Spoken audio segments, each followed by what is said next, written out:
Buenas tardes, estimados alumnos. Vamos a continuar con el curso de análisis estadístico y econométrico dentro de la maestría de planificación estratégica del desarrollo. Vamos a ver ahora el siguiente tema, que es el tema segundo o tema 2, que se refiere a la estadística inferencial. En la clase anterior vimos conceptos importantes de la estadística, conceptos básicos como son la media, la varianza, la covarianza y la inferencia estadística a partir de la muestra para sacar conclusiones de la población. Vamos a enfatizar en esta segunda clase en la estadística inferencial. Vamos a ver distribuciones de probabilidades importantes, vamos a ver inferencias, estimación de parámetros y pruebas de hipótesis.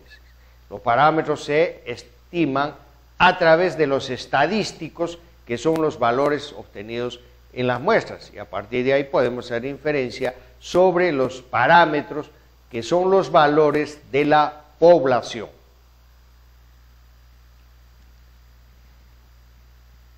Ya vimos que un concepto central en estadística es la variable aleatoria. Habíamos dicho que la variable aleatoria es una variable estándar, pero que adopta valores que se asocian con probabilidades. Hay una mayor frecuencia de algunas variables que generalmente están en el centro. Cuando digo generalmente me refiero a una distribución normal que es simétrica y cuya kurtosis tiene ciertos valores medios, digamos, ¿no? La función de distribución de probabilidad de una variable aleatoria es la relación entre los valores posibles que asume esta variable versus o frente a las probabilidades que se produzcan estos valores, y puede representarse mediante x igual a la función de probabilidad de x cuando x es igual a un valor particular. Este gráfico ya lo vimos, la función de densidad de una variable aleatoria continua mide todos los valores que se producen desde la izquierda pasando por 0 hasta la derecha. Hay un área sombreada o gris que se llama la probabilidad de que ocurra x dentro de los valores A hasta B. Y abajo vemos esta variable aleatoria graficada con sus probabilidades. Como vimos en la clase anterior, el 7, si lanzamos 2 dados, tiene más probabilidades de aparecer que el 6 y el 8, un poquito más que el 5 y el 9, etcétera, y mucho más que el 2 y el 12. De hecho, el 2 y el 12 son valores extremos que tienen una probabilidad relativamente baja dentro de esta función de probabilidades. Acá tenemos otros ejemplos y tenemos, por ejemplo, la función de densidad de una variable aleatoria continua, que también la vimos, que está en función de las probabilidades de que x tenga un valor determinado del rango de valores que puede adoptar x, y también otro valor particular y z otro particular. La función de y dado x es igual a la función de probabilidades de x, y sobre la función de probabilidad de x. Esta es una probabilidad condicional. Esto vamos a verlo en detalle en las siguientes diapositivas. Acá tenemos un modelo de análisis de regresión. Tenemos una variable y dependiente y una variable x explicatoria o variable independiente. Ahora, la forma de regresión lineal nos da algunos parámetros. El valor particular de y sub i y latina es igual a una variable, a un parámetro o término independiente beta sub 0, más el valor de xy multiplicado por un parámetro que es conocido como pendiente en el caso de la regresión lineal. Y a esto agregamos un término aleatorio o estocástico, U sub I, es las desviaciones aleatorias que se produce dentro de la estimación de una función de regresión. Y sub I latina es igual al valor esperado de I dado X sub I latina más un término de error U sub I. El subíndice I latina se refiere a la iésima observación. Si tenemos 12 observaciones, se refiere sucesivamente a la primera cuando tiene el valor 1 y cuando tiene el valor 2 en la segunda, el segundo valor, la segunda observación, etc. Son los puntos individuales de un análisis o de una recta que nos refleja un análisis de regresión. Y el tipo u origen de los datos nos sirve por convención, se utilizará I en datos de corte transversal y T si los datos corresponden al tiempo. ¿Qué es lo que estamos diciendo en este último párrafo? Que hay dos tipos de análisis. Hay los tipos que se llama corte transversal, que se refieren a un momento del tiempo y por lo tanto los valores varían en ese momento de tiempo, pero la variable independiente varía con un subíndice I. En el caso de las series temporales, que es cuando el tiempo varía, por ejemplo, si tenemos estadísticas del Producto Bruto Interno, de la producción nacional a través del tiempo, a través del año 2000, 2001, 2003 hasta el 2012, vemos que hay un crecimiento del PBI nacional, pero los años tienen, como variable independiente, X tienen un subíndice T, si los datos corresponden al tiempo.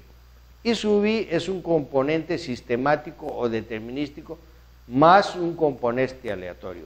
Y sub I es igual a un componente sistemático que es función de XI más un componente aleatorio, como vimos en la parte superior de esta diapositiva.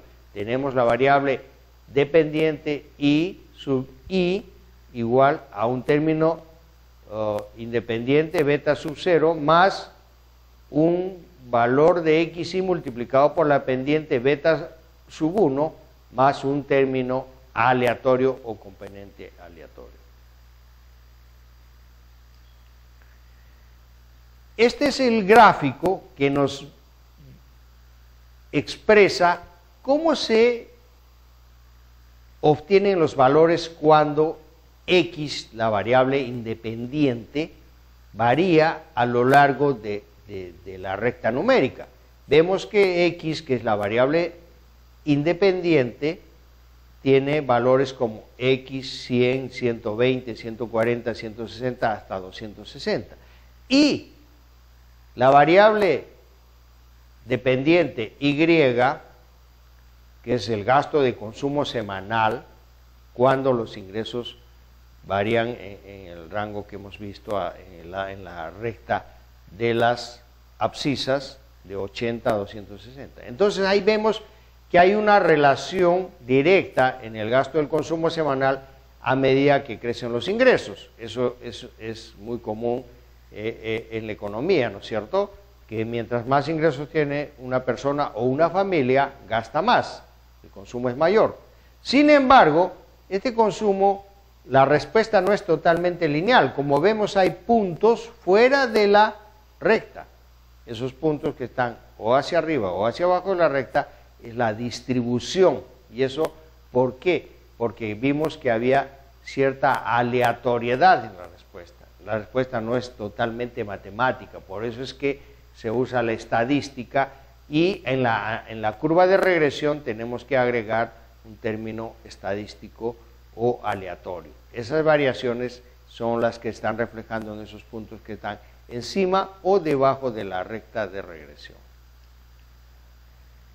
Las distribuciones de normalidad, de probabilidades importantes, tenemos la distribución normal, es tal vez la más importante. Ya vimos en la clase anterior que es la distribución normal, es la curva de Gauss, que tiene una forma acampanada, y en el centro las variables aleatorias tienen más probabilidades de ocurrencia, por eso es que hay una mayor frecuencia de estas.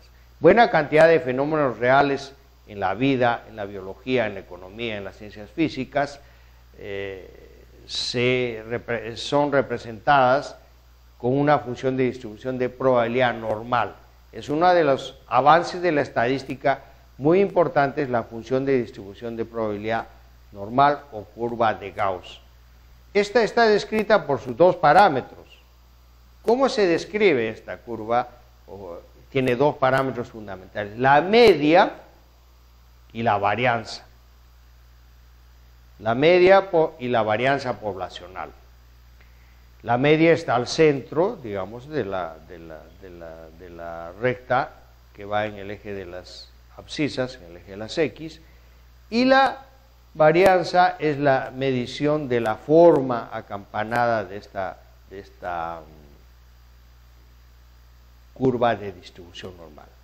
Con conocimientos de tales valores, es decir, de la media y la varianza poblacional, podemos calcular la probabilidad de que X se encuentre entre determinado intervalo a partir de la forma de la función, que está en muchos casos en tablas estadísticas o incorporada dentro de ciertos paquetes estadísticos como el Excel, por ejemplo. Acá tenemos las distribuciones que ya hemos visto, la simetría cuando está desplazada y el grado de agudez o achatamiento, o si es plana. Cuando es aguda se llama leptocúrtica, ya vimos en la clase pasada, mesocúrtica cuando está dentro de la normalidad y platicúrtica cuando es relativamente aplanada. Eso también ya lo vimos en la clase anterior. Ahora, las distribuciones de probabilidad importantes se miden con valores de la varianza. Una media U está en el centro. Cuando le agregamos un valor de la varianza o le restamos un valor de la varianza, tenemos un rango desde menos sigma, pasando por la media hasta más sigma. En esa área tenemos aproximadamente el 68% de las apariciones del valor, es decir, los del centro tienen muchas más probabilidades de aparecer. Ahora, si restamos dos valores de la varianza y sumamos dos valores de la varianza hacia la derecha, tenemos el 95% aproximadamente de la población. Con 3 sigma hacia la izquierda, es decir, menos 3 sigma a más 3 sigma a la derecha, tenemos el 99.7%. Y ahí vemos que va creciendo ya a mayor sigma, va creciendo con menor velocidad. Es que ya hay menos frecuencia de ocurrencia de esos eventos que se alejan de la media 4 sigma o se alejan menos 4 sigma o más 4 sigma. Si en algunos casos dicen que ahí tenemos 99.9 y así va agotándose o desarrollándose la curva normal. Distribuciones importantes, tenemos la distribución normal estándar. En el caso anterior vimos la función de distribución normal común y corriente. En este caso tenemos la función de distribución normal estándar. En este caso tiene dos características fundamentales. La media es igual a 0 y la desviación estándar es, y por lo tanto es igual a 1 y por lo tanto la varianza también es igual a 1. Esa es la característica de la distribución normal estándar o distribución de Z. La media es igual a 0 y la desviación estándar y varianza igual a 1. Ahora, esas áreas también se miden y en este caso vemos que acá hay un área cuando la probabilidad de que el valor de z esté entre 0 y 1,96 es igual a 47.50. Y la probabilidad de que z sea mayor que 1.96 es 0.5, que sería toda la área hacia la derecha del 0, de la media, menos el área que hemos medido en la primera ecuación que aparece ahí, o en la penúltima ecuación que aparece ahí, es decir, 0.5 menos 0.475, el área que estaría a la derecha del 1.96 es 0.025. Esa es la característica de la distribución normal estándar o distribución de Z. El teorema del límite central, que es uno de los teoremas centrales de la estadística, valga la redundancia, se llama teorema del límite central porque los valores tienden hacia la media. Afirma que si X1, X2, es decir, las observaciones de los valores poblacionales, es una muestra aleatoria de cualquier población con media mu sub x y varianza sigma al cuadrado x, entonces la media muestral sigue una función de distribución de probabilidad normal, con media mu x y varianza sigma al cuadrado x sobre n. A medida que el tamaño muestral aumenta indefinidamente, dado que si x tiene una distribución normal con una media u sub x y una varianza sigma cuadrado x sobre n, entonces la variable z, x menos u sub x, media x sigma sobre raíz de n, tiene una distribución normal con media 0 y desviación estándar o varianza igual a 1. El teorema del límite central implica que en muestras grandes la distribución de muestreo de la mayoría de estimadores es aproximadamente normal. O sea, en muestras grandes, nos dice el teorema del límite central, que en muestras grandes la distribución de muestreo de la mayoría de los estimadores es aproximadamente normal.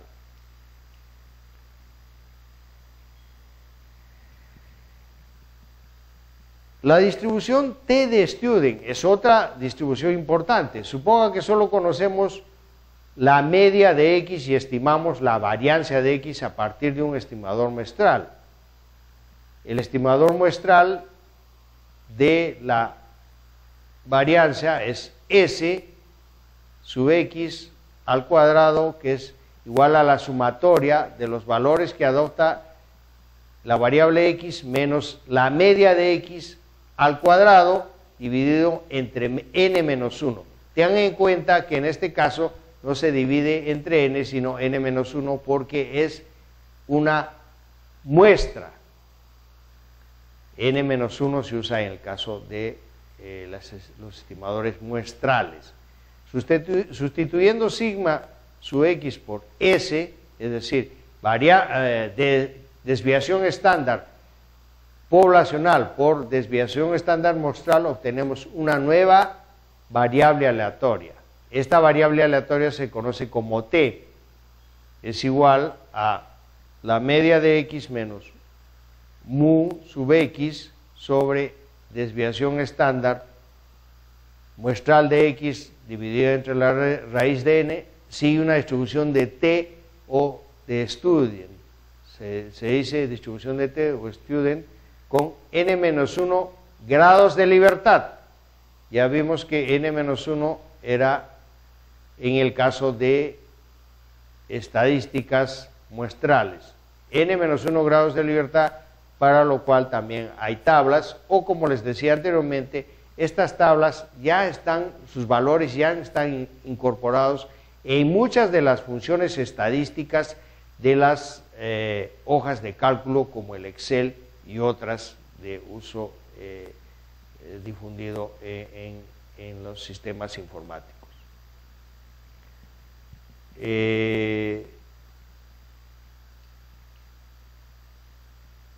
Ahora, vamos a ver, igual que en el caso de la distribución normal, igual que la curva de la distribución de Z, tenemos que la distribución de T también tiene sus valores o parámetros. En este caso, por ejemplo, si vemos el valor 1.75 a la derecha de la media 0, vemos que tiene un área de probabilidad igual a 0.025. Y la probabilidad a la derecha es 0.05 para un grado de libertad igual a 20. Y todo esto está incorporado en la tabla donde podemos ver los valores que se obtienen, dado ciertos momentos o valores que obtiene el estimador T.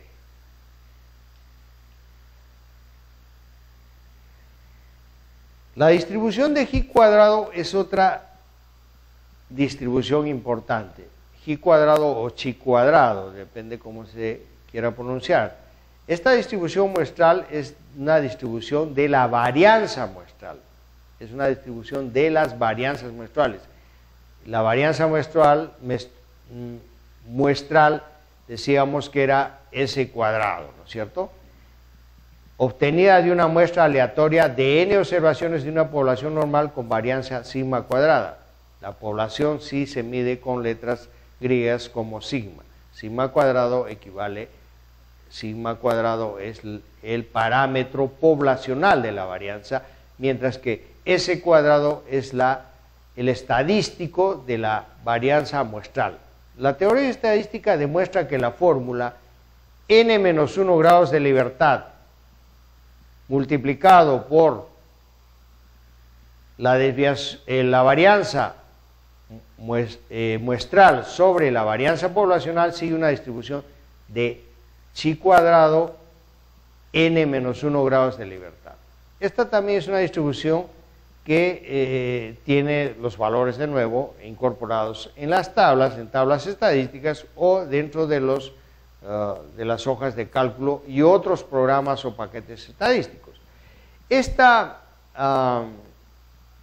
distribución es sesgada hacia la izquierda. Como ustedes pueden ver, la frecuencia de aparición de valores está mayor hacia la izquierda y siendo más aplanada hacia el lado derecho. O sea, es decir, hay un sesgo. Esta distribución está sesgada frente a la distribución normal.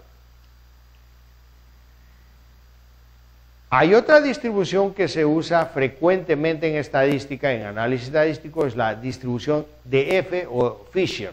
La distribución F es expresada por estadístico F igual a varianza muestral de la variable X sobre la variable Y. En este caso, no estamos relacionando, como en el caso anterior, las dos varianzas muestral y poblacional, sino estamos relacionando dos varianzas muestrales de la variable X sobre la variable Y. Sirve para averiguar si las varianzas de dos variables aleatorias provenientes de poblaciones normales son iguales. La teoría estadística demuestra que si la varianza poblacional de X es igual a la varianza poblacional de Y, entonces el cociente F debería ser distinto de 1. Cuanto mayor sea la diferencia entre dos varianzas, mayor sea el valor de Y.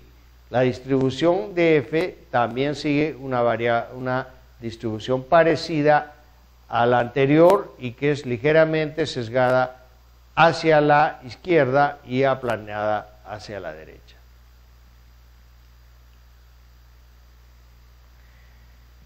La inferencia estadística es otra parte que vamos a ver a continuación, que es motivo de esta clase también. Y hemos visto las distribuciones que nos sirven para hacer estas inferencias estadísticas. La inferencia estadística se ocupa de extraer conclusiones sobre la naturaleza de determinada población a partir de una muestra aleatoria. supuestamente extraída de la población. Le decía que la muestra tiene que ser representativa y extraída aleatoriamente de la población. En forma laxa, podemos decir que es el estudio de la relación entre la población y una muestra extraída de ella. Es relación entre la población y una muestra que ha sido extraída de ella, que tiene que ser representativa y aleatoria. En econometría, la propiedad a menudo requerida es la de estimación lineal insesgado óptimo, o también conocido como mejor estimador lineal insesgado.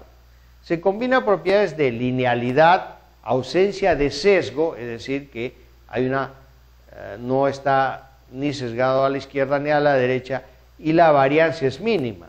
En este caso tenemos un estimador de mínimos cuadrados ordinarios.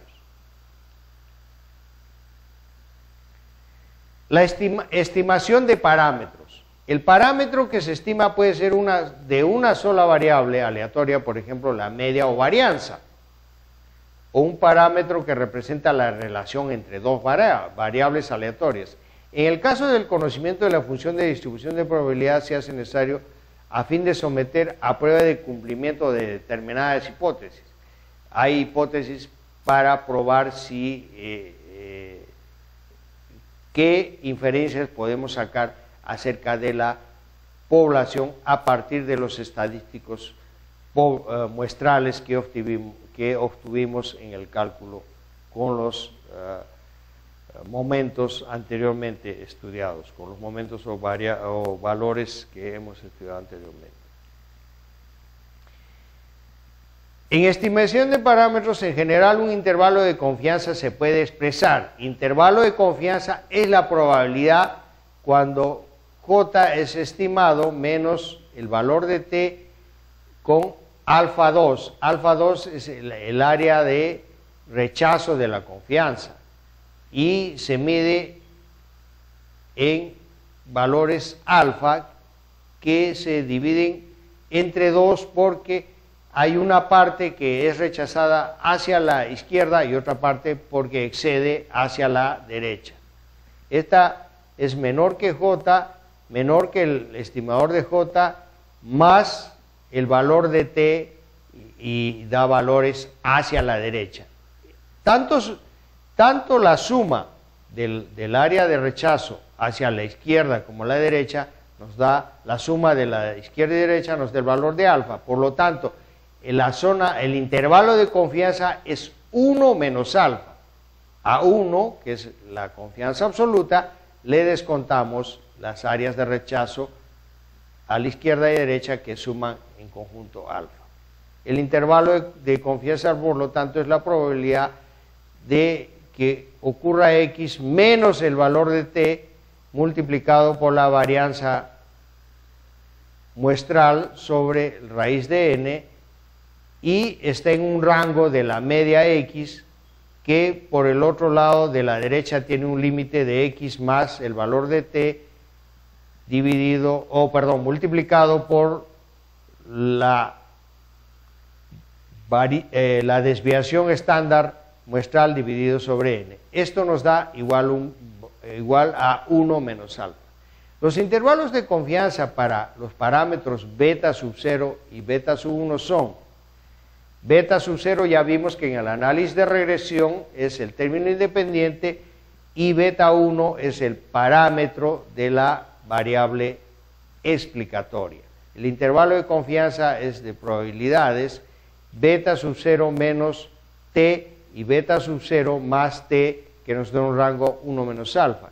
Y en el caso del parámetro beta sub 1 o parámetro de la variable independiente, tenemos a beta sub 1 menos T por el lado izquierdo y beta sub 1 más T por el lado derecho, igual nos da un valor de 1 menos alfa.